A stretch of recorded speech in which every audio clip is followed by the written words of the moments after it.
When love fades, true love emerges. When you sense that love is beginning to fade, that's when true love starts to reveal itself. Not every relationship can be called love simply because you are together.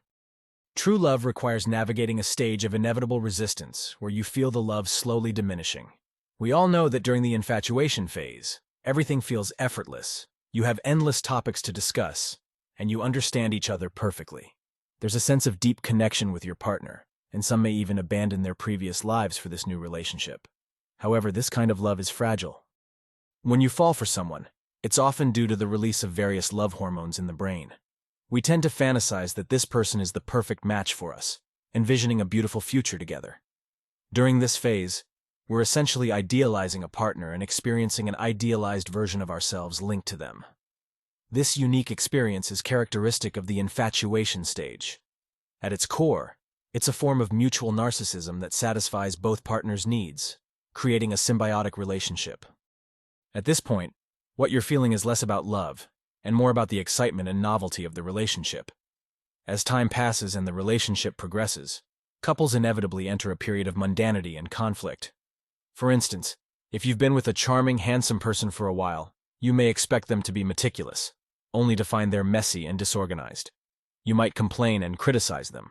Or, if you're with a successful man, you might think he should be mature and attentive, only to discover he's too busy with his own life to support you emotionally. This can lead to feelings of disappointment and a sense that love is fading. During this stage, our idealized perception begins to fade, and we see our partner as they truly are, flawed and imperfect.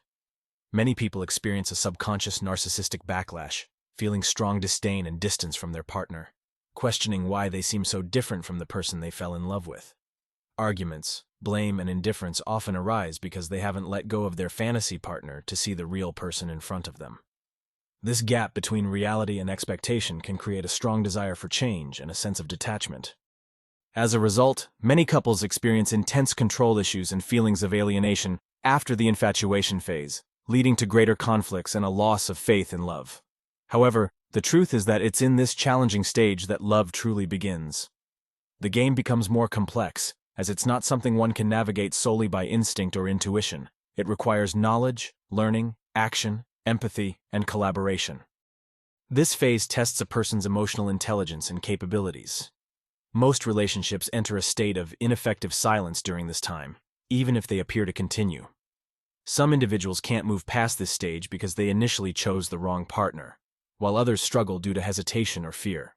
Still, others find it difficult to progress because emotional closure results from conflicts and disagreements. The hardest barrier to overcome is the resistance stemming from narcissism and the fantasy of an ideal partner. Those who successfully navigate this stage will experience something entirely different. They will see their most authentic selves within the relationship, accepting their partner's flaws and achieving personal growth.